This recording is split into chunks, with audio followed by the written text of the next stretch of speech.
Good evening. Welcome to From the 80s View. I'm your host, Dr. Cedric Brown.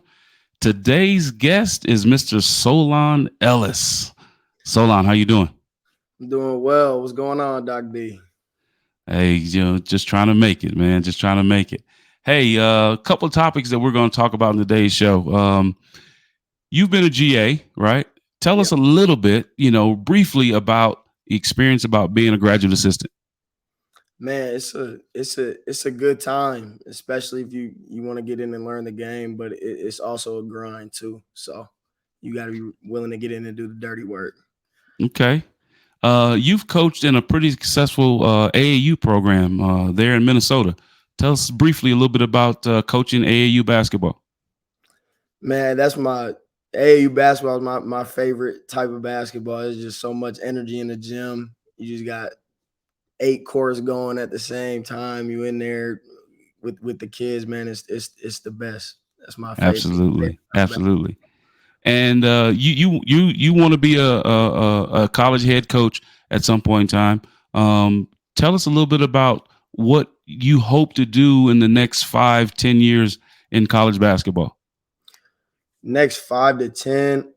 I'm looking to be a D1 assistant and somehow squeeze my way into being a Division 1 head coach in the next 5 to 10. I don't know how it's gonna happen, but I'm gonna make it happen. So You will. These topics and more on From the 80s View. Let's get it.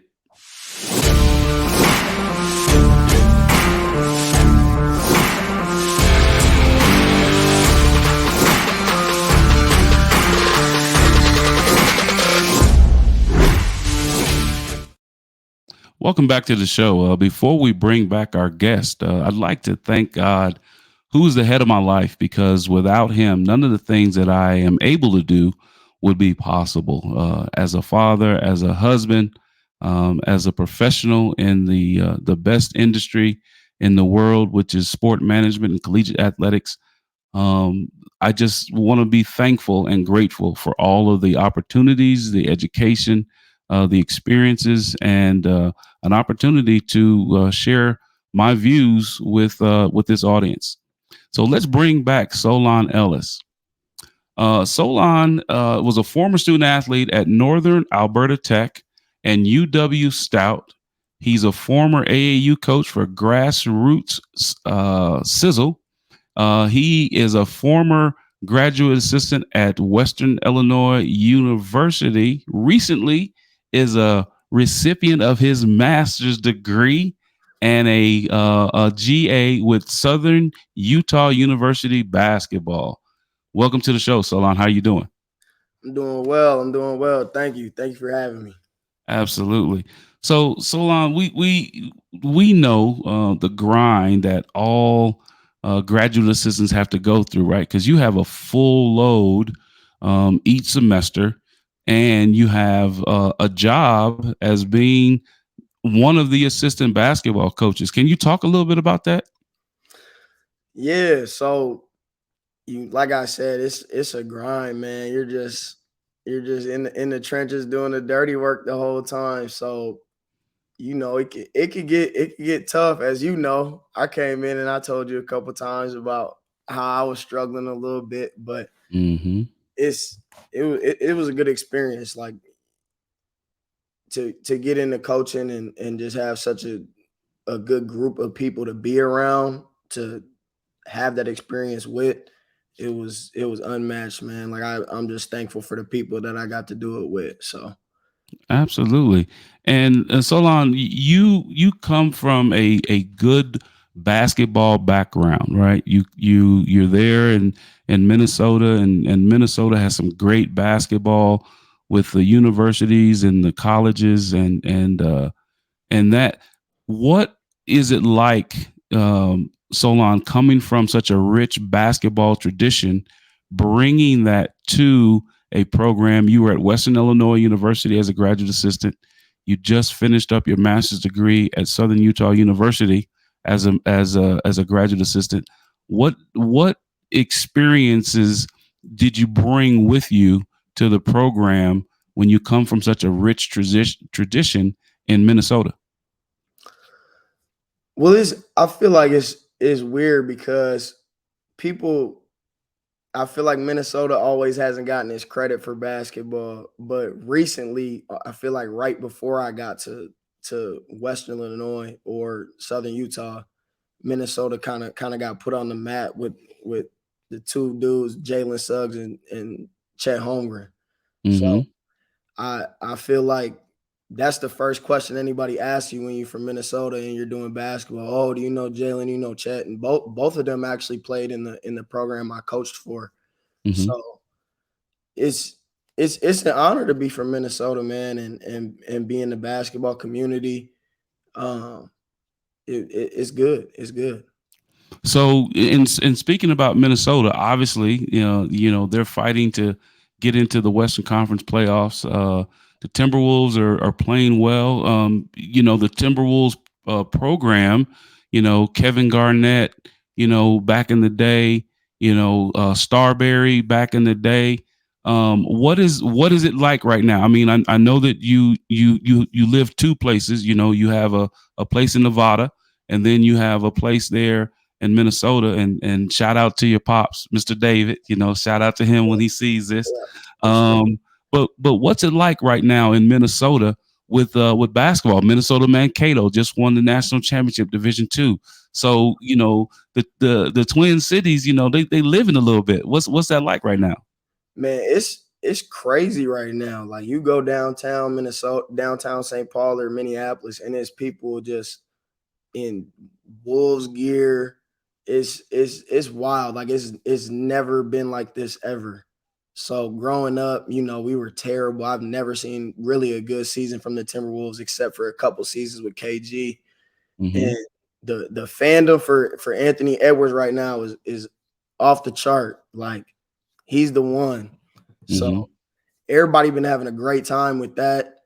Like on social media, it's been crazy. Like even with when Mankato won the national championship, I'm seeing people from Minnesota just tweet about, oh my God, Mankato won the D2 national championship.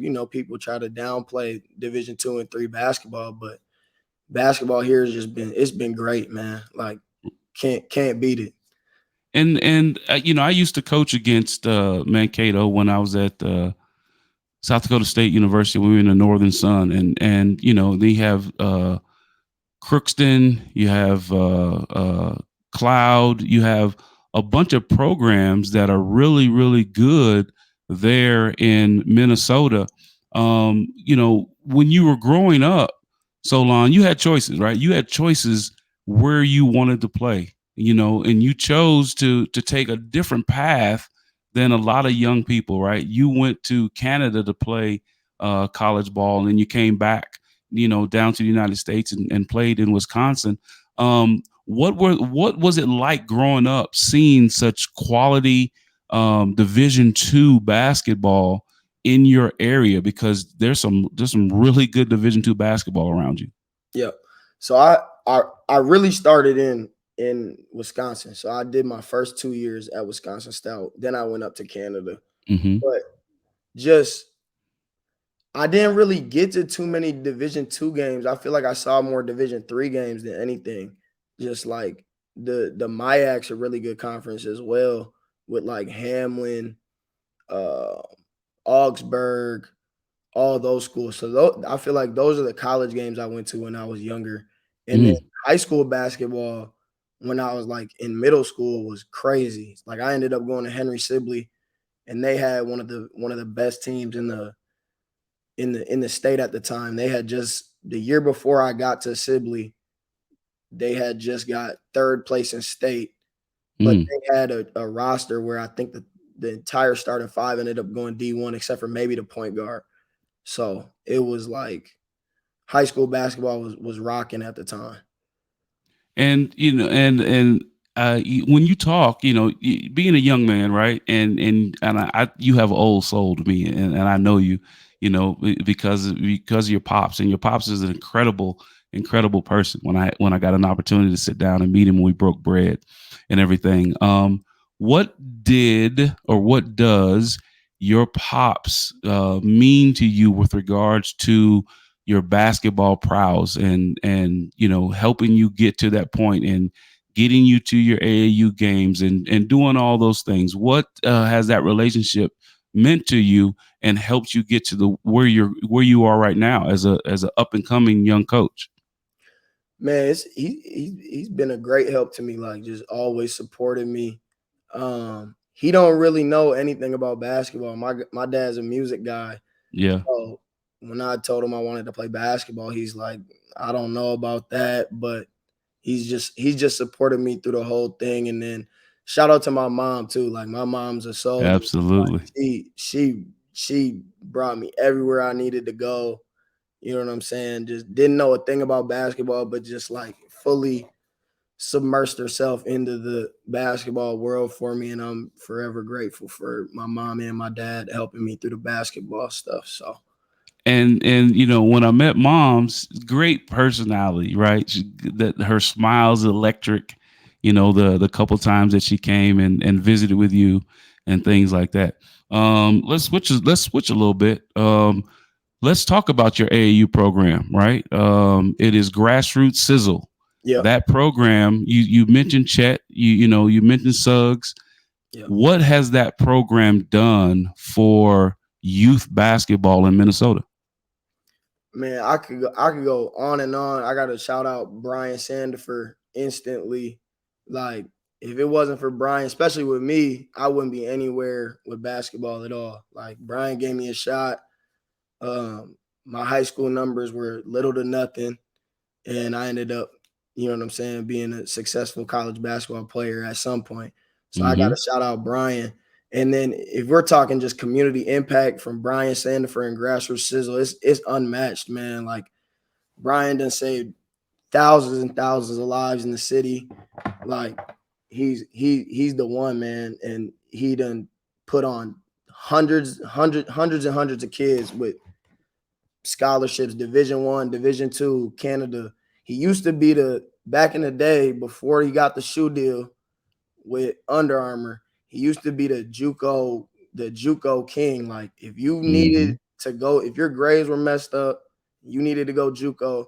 Brian to get you to the best, one of the best JUCOs in the country. If you just come play one tournament as an unsigned senior, and that was the thing. Everybody used to hate on Brian because he'd have a full team of unsigned seniors, but they'll play one weekend. All of them play one weekend and be gone. Top JUCOs all across the country. So that shout out Brian Sandifer. Yeah, and when I was back in the day and doing the recruiting, knew of Brian and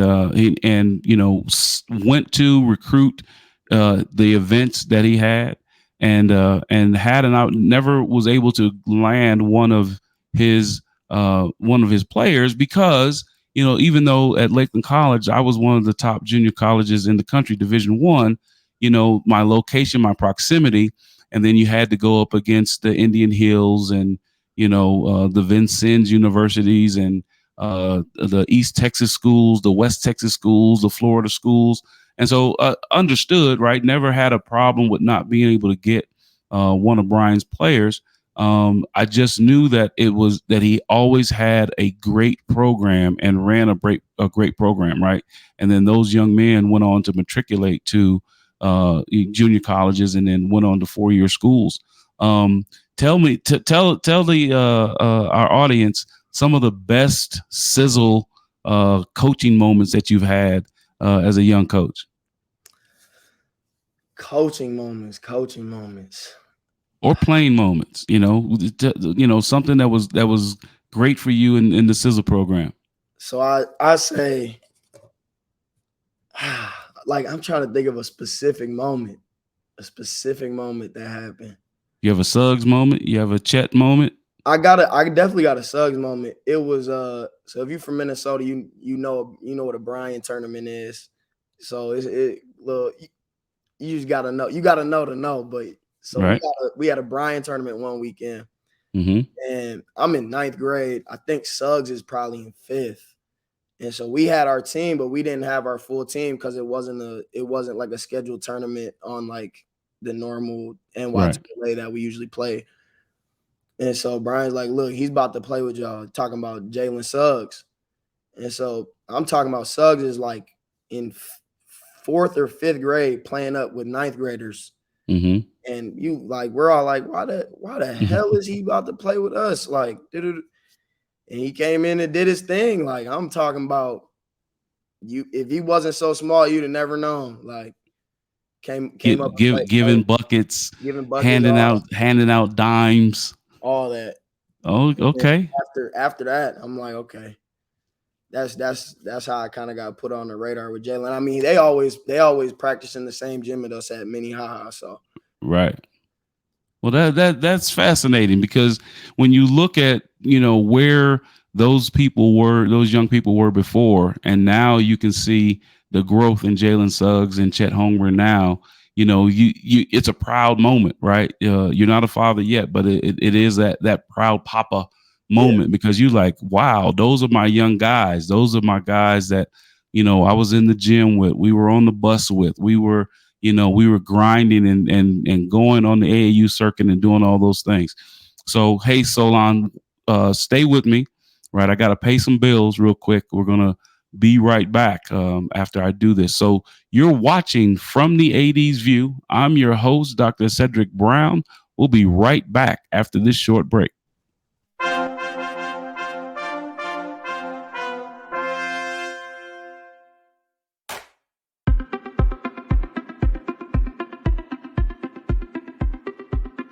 I'm Leon Thomas with the Leon Thomas Group.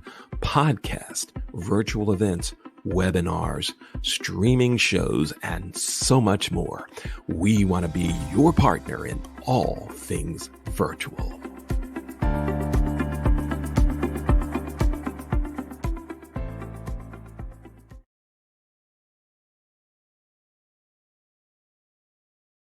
Welcome back to the show. Before we get back to our guest, I'd like to thank my producer, Mr. Leon Thomas of the Leon Thomas Group.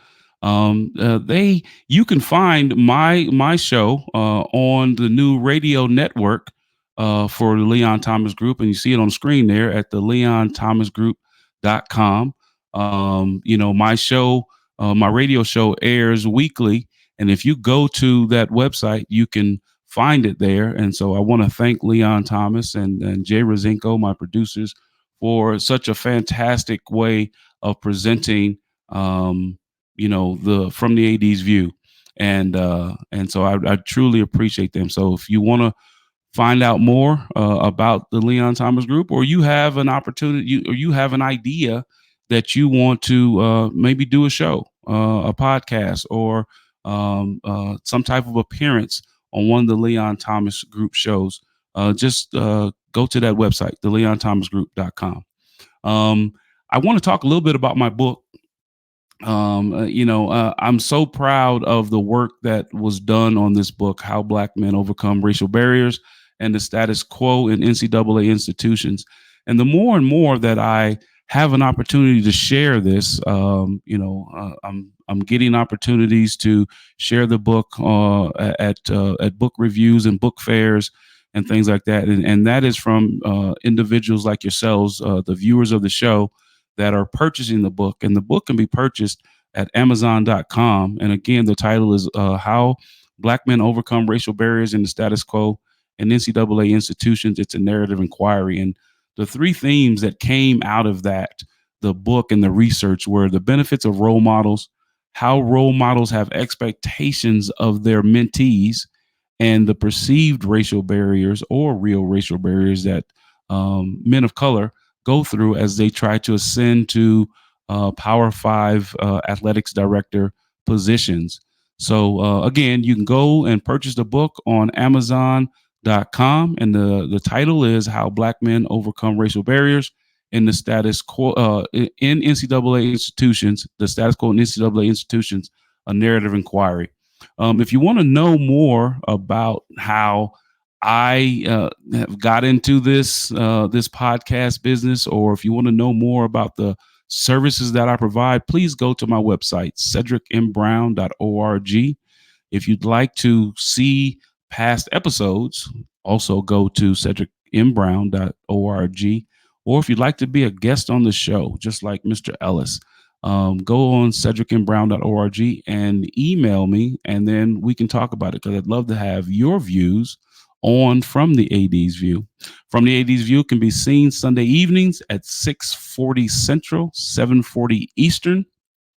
You can also see it on my YouTube channel, Dr. Cedric M. Brown.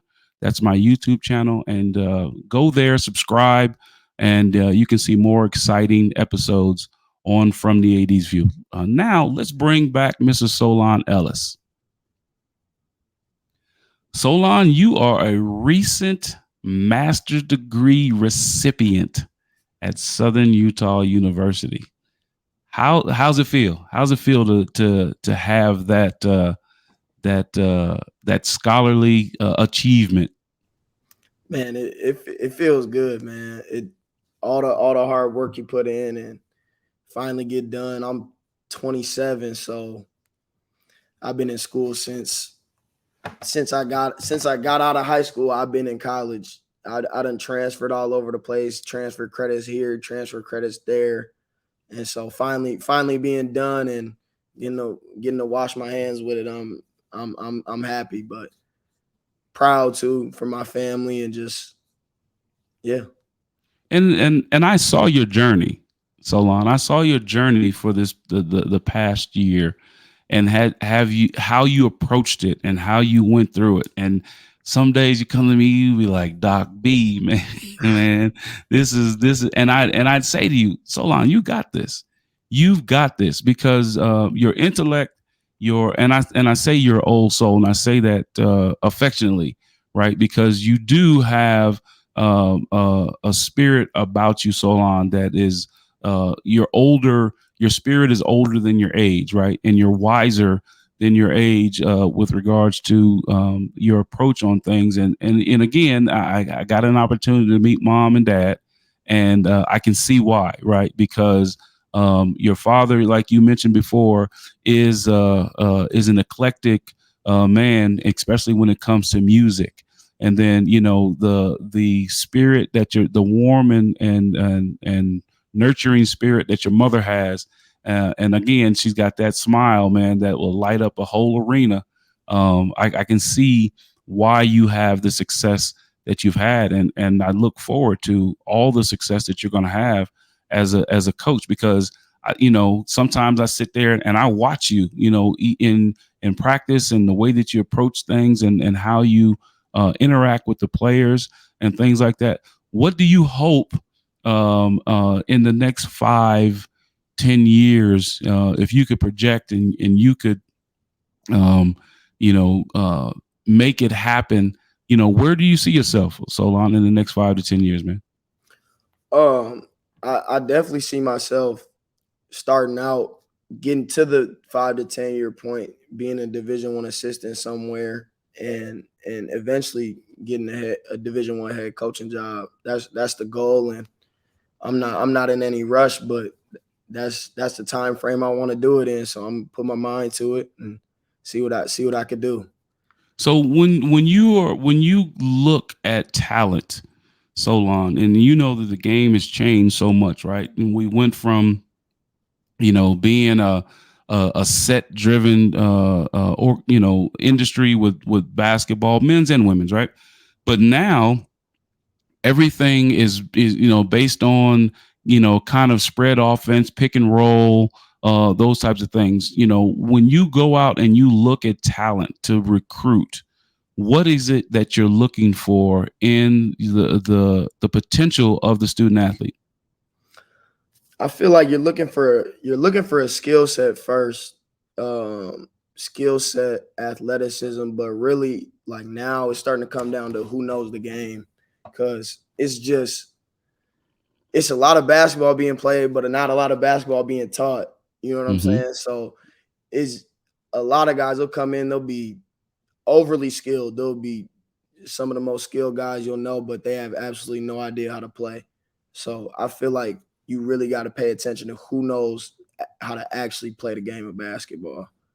Right. You and I talk about IQ a lot, right? About being able to, as you and I have heard in probably many barbershops, right? You have to be playing chess when everybody else is playing checkers, right? So, and one thing that I learned about you in the conversations, is that you had the ability to be able to see the floor and see, actions happen actually before they happen, like, delivering a pass where the person was going to be at and not where they were, right? So that they can be more successful.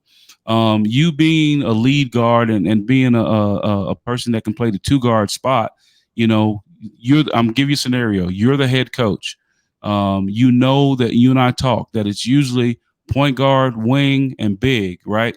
So talk us through that scenario when you're looking for those three key players, and then you're going to put eight other players around those three. What are you looking for in a point guard, Solon? What are you looking for in that wing, and what are you looking for in that big?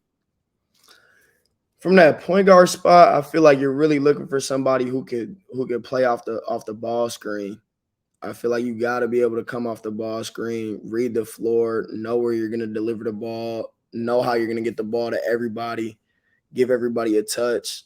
With that wing spot, I feel like you can go a couple of different ways with it. You got to have somebody, obviously an athlete out there that's going to help you on both ends, and somebody that can shoot the ball as well. That big spot, I feel like you can go a couple of different ways with it too. It's like just depends what you want to do. If you need somebody that can protect the rim, catch lobs, be an athlete, block shots, or somebody who can go back to the basket, kind of be a brute down there. Some of the best bigs don't really get off the floor like that. Shout out my boy Vuk from Western Illinois. He was old and couldn't get off the floor, but my boy 15 feet and in, everything's dropping. I'm talking about anytime he caught the ball in the post and did not get doubled, I thought it was going in because he had probably the best like catch and float or left hook, right hook I done seen at this level. Right, right. And speaking about this level, right? So you were at Western Illinois, right, in that conference, and then you came out here, and then you saw the Western Athletic Conference. Can you talk about, real briefly, what the conference was like at Western Illinois, and then when you came out in the Western Athletic Conference, what that's like, and how were you surprised by things? Were you not surprised by things? Can you share a little bit of that with us? I was surprised a little bit so being at Western Illinois, that was my intro to Division I basketball. I only played at small colleges, Wisconsin style Division III, played up in Canada a bit. Canada's a little faster than basketball down here with the 24-second shot clock, FIBA rules. Mm-hmm. So I came down, and Western Illinois, when they were in the Summit League, it was kind of like bully ball, like throw it to the wing, and the wing's damn near backing you down from the wing to the post to a score. I'm like, this is like it was physical as hell. Like the Summit League was very physical, bully ball type of play, and then you come out to the WAC, and it's a little more up and down, higher scores. Them Texas teams like to press, deny really high. They cut the floor in half. They're helping super hard. Almost got their backs turned to the weak side. So it was definitely a different style of basketball. Yeah. If you're when you're coaching, what style would you prefer? Would you prefer to have a style that is high pressure, pressure on the ball,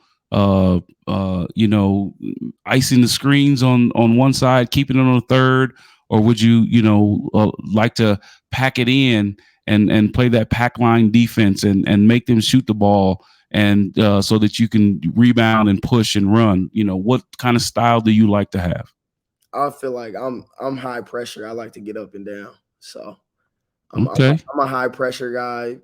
get it up the floor. Let's go get one. That's my type of game. So Yeah, absolutely, absolutely. More possessions, like so. Let's get 60, 65, 70 possessions a ball game, and let's get it into the 80s and in the 90s, and then let's try to keep them to like 75, 60, 75. right. Solon, one more question for you, man. What does faith or spiritualness mean to you? Just having faith and confidence in what you're doing every day, and having faith and confidence in God or whoever you pray to. It's all one and the same, and just help you get to the next place you need to be in life. So That's awesome, Solon. Thank you for that, man. And like I say to all of my guests, there's going to be a different answer for that question, right? Because it means something different to everyone, and I appreciate you sharing that with me right now. Solon, if someone wants to get in contact with Coach Solon Ellis, how can they do that? you can email me at ellis.solon@gmail.com. Okay. All right.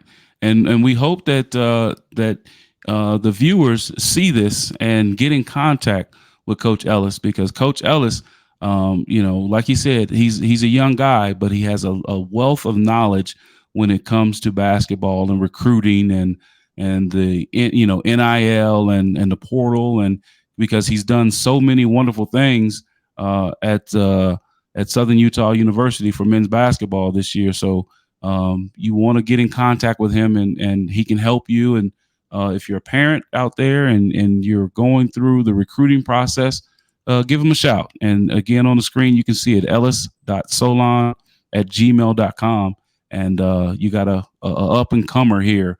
He's going to be one of those guys that's 30 under 30 and then 40 under 40 one of these days. And I look forward to watching you, Solon, grow as a assistant men's basketball coach, and then eventually a head men's basketball coach. And one thing that I say to young fellas like you when you're coming up, when you get there, don't forget about old Doc B, man. Make sure I get my tickets, and make sure I get back in the back in the locker room and talk to the guys and everything, because by that time, I'm gonna be on a different journey, doing something else. But it'd be, and one thing that'd probably be great for me is as I continue to ascend in this business and want to attain my goals and aspirations, it'd be great to one day call you up and hire you as the men's basketball head coach for my program. So Solon, I think so much of you, young fella, and I and the time that we've shared together as colleagues, I treasure that, because you are an inspirational young man, and you have a wealth of knowledge, and sometimes you're funny. I mean, sometimes you come up with a couple of good zingers every once in a while, Yeah.